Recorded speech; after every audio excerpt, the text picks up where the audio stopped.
हरदोई से खबर सामने आ रही है, जहां बीते 25 अक्टूबर से हरदोई की कोतवाली देहात थाना क्षेत्र के मटेरा निवासी कमला अपनी ननद सोनेश्री और दबंगों द्वारा संपत्ति पर कब्जा करने की शिकायत कर रही है। जितनी बार उसने थाना पुलिस और पुलिस अधीक्षक तक से शिकायत की, हर प्रार्थना पत्र के बाद ननद उसके मकान और खेतों पर कब्जा करती आ रही है। बता दें, भाभी की शिकायत पर पुलिस 20 दिन से जांच कर रही है। वहीं ननद का भाभी की संपत्ति पर कब्जा अभियान जारी है। पीड़िता दर दर भटकने को मजबूर है। क्या मामला है तुम्हारा? मटरम रहे थे अब हमारे ससुर चला संपत्ति कह रही बस ये तुमका कर गए। हमारी ननद घर पर कहीं आई कब्जा कर लो, इस ताला तोड़ करे। तो हम थाने गए, थाने में हमारी सुनी नहीं गई। कप्तान के यहाँ गए, कप्तान साहब एसपी के यहाँ जांच लिख दे, जांच करने के लिए सीओ साहब के यहाँ। तो सीओ साहब के यहाँ हम बयान दे रहे रान के बाद में हमारे खेत जोत लो, खेत जोत के रहे के बाद में भूसा डालम भराई करे बेच लो। तो हम अपना खेत और घर कब्जा करेंगे, हमें हमका मिलना चाहिए। तुम्हारी ननद ने अकेले खेत कब्जा किए कि और भी लोग? गांव के सब सहायता दे रहे हैं, गांव के सब लोग लगे हैं इनके साथ में। तो क्या चाहती हो? तो हमका खेत और घर हमारा हमका कब्जा करा जाए। सीओ साहब ने क्या कहा? सीओ साहब जांच लिखी है। क्या मामला है तुम्हारा?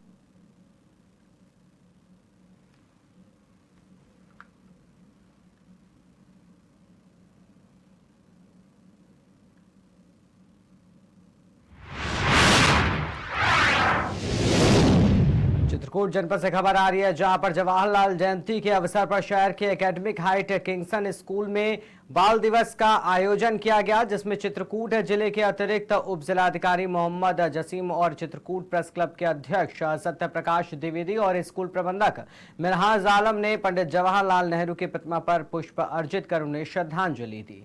इसके साथ ही बच्चों द्वारा लगाई गई फूड प्रदर्शनी का अवलोकन किया गया। वहीं विद्यालय में आयोजित कक्षा प्ले ग्रुप से कक्षा 10 तक के छात्रों द्वारा क्राफ्ट प्रदर्शनी का एवं कक्षा 1 से 10 तक के छात्रों के द्वारा विज्ञान प्रदर्शनी में प्रतिभा करने वाले बच्चों को पुरस्कृत किया गया।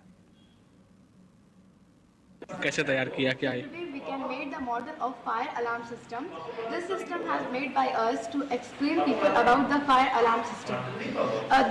This system works by when from this house smokes come out, the sensor inside this house was start buzzing and alert the people through all the village where either it is house, either it is school or a society. It can alert all the society, school or the house. The red light in this alert people when, for example, they are in a very long distance. The buzzing of the alarm was does not go. The light inside it was go near to alert the people, and it is also the sign of the danger. And in the case of very small fire, we can use sand to start burning it.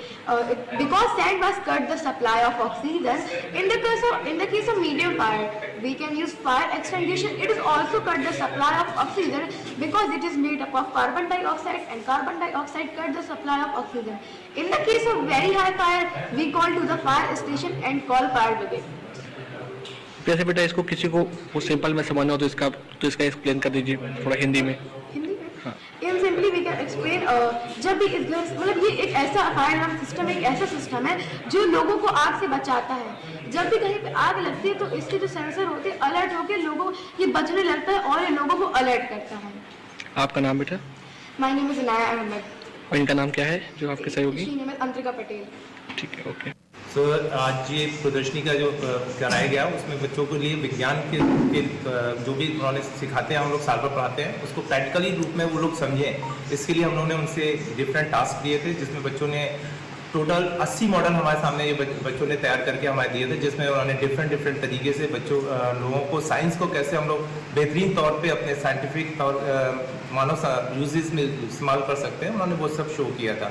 Maximum uses वो थे जैसे कैसे हम लोग अपने घरों को आग लगने से बचा सकते हैं, लाइट अलार्म था, किस तरीके से हम लोग वेस्ट मटेरियल से अपने चीज़ों को और चीज़ों को यूज़ कर सकते हैं, उन सब चीज़ों को रिसाइकलिंग जिसको हम लोग बोलते हैं आजकल सबसे इंपॉर्टेंट चीज़ जो चल रही है बायोडिग्रेडेबल और रिसाइकलिंग, उस पर वर्क करके बताया था। जो बच्चा हमारे यहाँ फर्स्ट आया था उसने दिखाया है कि बच्चे हम लोग किस तरीके से वेस्ट मटेरियल से लाइट को जनरेट कर सकते हैं, जो कि हमारे लिए आज की डेट में बहुत एक यूजफुल मॉडल था। दूसरा जो क्लास सेकंड पोजीशन पे आई है बच्चे, उसने ये दिखाया है अपने मॉडल के थ्रू कि यदि किसी तरीके की कोई भी आहत होती है, आग लगती है, जो कि आज की डेट में बहुत बड़ी समस्या बन गई कि अचानक से रातों रात आग लग जाती है और हमारे करोड़ों का सम्मान और जान माल दोनों की हानि होती है। तो उसके थ्रू उसने अलार्म लगा बताया था कि हम लोग कहीं पर भी रहें, लेकिन जैसे ही आग लगेगी वैसे ही हम लोग स्मोक के थ्रू ही हमें पता चल जाएगा कि इस जगह पे आग लगी है, और आग लगने से हम लोग समय से रहते ही हम लोग वहाँ से उस आग के ऊपर कंट्रोल कर सकते थे।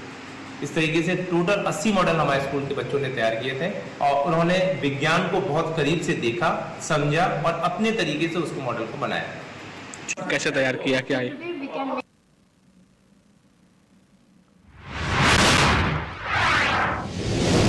बहराइच के कैसरगंज से सुदूर स्थित महर्षि दयानंद सरस्वती शिक्षण संस्थान चुलंबा अपनी गुणवत्ता के लिए पहचान बनाता हुआ जा रहा है और परख शिक्षण कार्य से अपने आसपास स्थित सरकारी और प्राइवेट संचालित विद्यालय में एक अपनी अनोखी पहचान भी बना रहा है, जिसका एक नायाब उदाहरण रहा आज का दिन 14 नवंबर चिल्ड्रंस डे, जिसके अवसर पर बच्चों ने विभिन्न प्रकार की प्रतियोगिता में भाग लेते हुए विज्ञान प्रदर्शनी का भव्य आयोजन किया, जिसमें बच्चों ने विरासती धरोहरों को अपने कलाकारी हाथों द्वारा एक मॉडल के रूप में प्रस्तुत किया। कार्यक्रम के मुख्य अतिथि विधानसभा संयोजक गौरव वर्मा और विशिष्ट अतिथि ब्लॉक प्रमुख कैसरगंज संदीप सिंह बिसेन रहे। गौरव वर्मा ने कहा, बच्चों ने आज डॉक्टर एपीजे अब्दुल कलाम की याद को ताजा कर दिया है। आज का युग विज्ञान का युग है और ऐसी प्रतिभाओं को निखारने के लिए महर्षि दयानंद सरस्वती शिक्षण संस्थान अनवरत प्रयासरत है।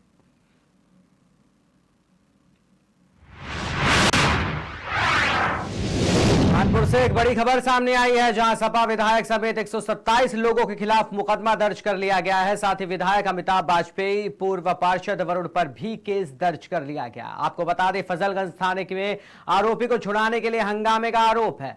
एसआई दीपक तिवारी की तहरीर पर मुकदमा दर्ज किया गया है। 8 नवंबर को विधायक के नेतृत्व में 5 घंटे तक प्रदर्शन चला था। अब किस वजह से आप इस फजलगंज थाने में धरना देके बैठे हैं, क्या वजह ऐसी होगी? चुनाव आज सुबह दर्शनपुरवा 6 से एक गमी की सूचना आई। हम उस गमी में पहुंचे तो चौराहे पे बैठे एक सज्जन व्यक्ति कृष्ण कुमार गुप्ता टुल्ली भैया, वो हमको लेकर के वहां तक चले गए शिष्टाचार में, जबकि हमारी पार्टी कार्यकर्ता नहीं है। शिष्टाचार में थोड़ी देर हमारे प्रत्याशी आए, उनको भी लेकर शिष्टाचार में चले गए। इस अपराध पे उनको दरोगा जी उठा के थाने में ले आए। जब मैं थाने आता हूँ तो पहले तो मुझसे कहा ठीक है भैया आप आए तो छोड़ दे रहे हैं, और फिर कहते 151 करके लिखा पड़ेगा छोड़ दे रहे हैं। पुलिस का 151 शॉक हो गया है, क्योंकि इंस्पेक्टर फजलगंज को ये उम्मीद हो गई कि कल शायद मुख्यमंत्री जब आएंगे उनके थाना क्षेत्र में तो उनका सरनेम देख करके उनकी आज कार्रवाई देख के उनका कल ही प्रमोशन कर देंगे, इसलिए उन्होंने ये कार्रवाई कर रहे हैं। हमारी मांग है उस गरीब व्यक्ति को या तो बगैर शर्त छोड़ा जाए या जो कार्रवाई उसके ऊपर करी जाए वो सेम कार्रवाई हमारे ऊपर भी करी जाए, तब तक हम लोग धरने पर बैठे हैं। जबकि वो पार्टी के कार्यकर्ता नहीं है, फिर भी आप इतना पेन ले रहे हो यहाँ पे आगे धरना दे रहे हो। जब दर्द हद से ज्यादा बढ़ गया है, हमारे कम से कम 700 कार्यकर्ताओं के साथ 16 हुई है, किसको की रेटें पड़ी है, नगर निगम के नोटिस आए हैं, किसको केडीए के नोटिस आए हैं। हम लोग बर्दाश्त कर रहे थे, लेकिन सामने सामने पुलिस अपमान करेगी, कोई हमारा जनसंपर्क कराता है उसको बंद करती है, उसको धमकाती जा करके, लेकिन सामने सामने अगर उठा करके इस तरह से बंद करेगी तो हम लोग अपने कार्यकर्ताओं के साथ खड़े हैं, जनता के साथ खड़े हैं, अन्याय के खिलाफ हर लड़ाई हम लोग लड़ेंगे। देखिए, प्रकरण थाना फजलगंज का है, तारीख 8 तारीख का प्रकरण है, जिसमें अपने एक समर्थक को छुड़ाने के लिए आर्यनगर विधायक अमिताभ वाजपेयी जी अपने समर्थकों के साथ थाने पर बैठ गए थे और जिससे सरकारी कार्य में बाधा भी उत्पन्न हुई और आचार संहिता का उल्लंघन भी हुआ, जिसमें 100 से अधिक उनके समर्थक उसमें बैठ गए थे, जिसमें पुलिस के थाना फजलगंज में आचार संहिता उल्लंघन का और सिविल कार्य में बाधा उत्पन्न करने का मुकदमा पंजीकृत किया गया है। पुलिस के द्वारा अभी कार्रवाई की जा रही है। किस वजह से आप इस फजलगंज थाने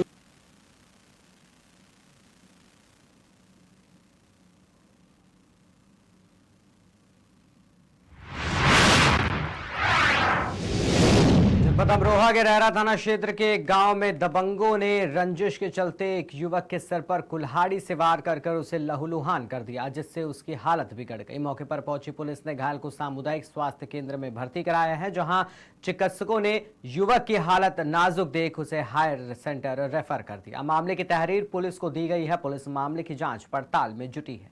पुलिस क्षेत्राधिकारी दीप कुमार पंत ने बताया है कि तहरीर प्राप्त हुई है, जांच पड़ताल कराई जा रही है। दोषियों को किसी भी कीमत पर बख्शा नहीं जाएगा।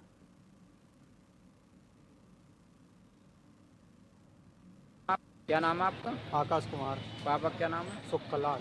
गांव? हलिया खालसा। क्या मामला? लड़की को आरोप फराने का आरोप में हमारे घर पर रात लाठी की डंडों से मारपीट कर दिया, पापा के खोपड़ी फाड़ दी। किस समय का मामला है? रात के 10:30 बजे का। आप लोग कहाँ थे? हम तो घर से बाहर थे। घर का अकेला देख के मारपीट करी है, खोपड़ी फाड़ दी कुल्हाड़ी से। किसकी फाड़ी है? सुखलाल मेरे पापा की। तो आपने कोई तहरीर वगैरह दी? हाँ, थाने में तहरीर दे रहे हैं। तब कहाँ पे ले गए? हमें CSC अस्पताल देहरा में लेके गए।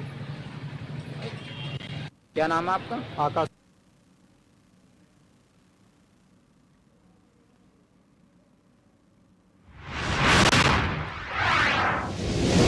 कानपुर से खबर आ रही है, जहां पर बर्रा क्षेत्र के दामोदर नगर स्थित गुरुकुल इंग्लिश स्कूल में बाल दिवस पर बाल मेले का आयोजन किया गया। मेले में नन्हे मुन्ने बच्चों ने विभिन्न स्टॉल लगाकर लोगों को मनोरंजित भी किया। साथ ही साथ अभिभावकों ने भी मेले में पहुंचकर लुत्फ उठाया। तो बर्रा क्षेत्र के दामोदर नगर स्थित गुरुकुल इंग्लिश स्कूल में आज बाल दिवस के अवसर पर मेला लगा। डायरेक्टर प्रेम मिश्रा ने बताया कि विगत कई वर्षों से निरंतर गुरुकुल इंग्लिश स्कूल नगर में शिक्षा क्षेत्र में अहम भूमिका निभा रही है। विद्यालय नन्हे नौनिहालों को बेहतर शिक्षा प्रदान कर उनके भविष्य को संवारने का कार्य कर रहा है। साथ ही अभिभावकों ने भी मेले में आकर स्कूली छात्र छात्राओं द्वारा आयोजित बाल मेले का लुत्फ उठाया।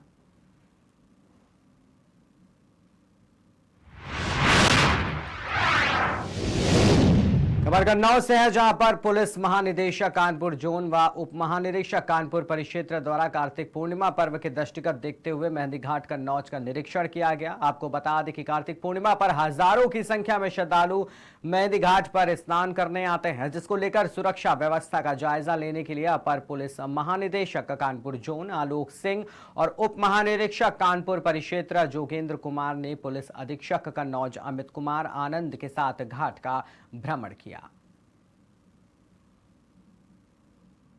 नेचर किया सर, क्या कुछ निर्देश दिए गए?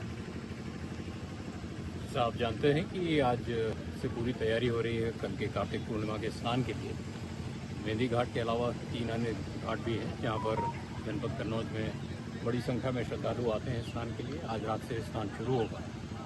उसके लिए जो प्रशासन और पुलिस ने तैयारियां की हैं उन्हीं को देखने के लिए मैं यहाँ DIG साहब आए थे। कितना व्यवस्था की जा रही लगातार? प्लाटून को PSC भी लगाएगी इसमें सभी तरह के हमारी जो स्पेशलाइज्ड फोर्सेज हैं, जो फ्लड कंपनीज हैं PSC की, वो लगाई गई हैं। 2 प्लाटून उनकी हैं, जिनके साथ मोटराइज बोट्स हैं, गोताखोर हैं, सब लाइफ सेविंग इक्विपमेंट है। इसके अतिरिक्त यहाँ के जो स्थानीय गोताखोर हैं जो क्षेत्र से परिचित हैं